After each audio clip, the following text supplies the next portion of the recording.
ఏం చేసినా పర్వాలేదు. మీరు అట్లీస్ట్ ఇంటికి టైంకి రావాలి, నేను మీకు భోజనం పెడతాను అవన్నీ అలా కదా. ఓకే.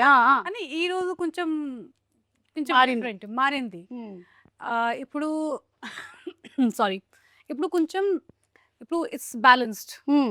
హస్బెండ్ కూడా చేస్తారు ఒక సేవ, వైఫ్ కూడా చేస్తుంది. Okay. So it's like very balanced.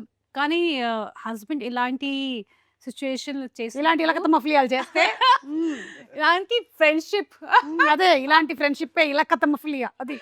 చేస్తే wife will not obviously tolerate. Tolerate and she will show her ఖాళీ రూప్.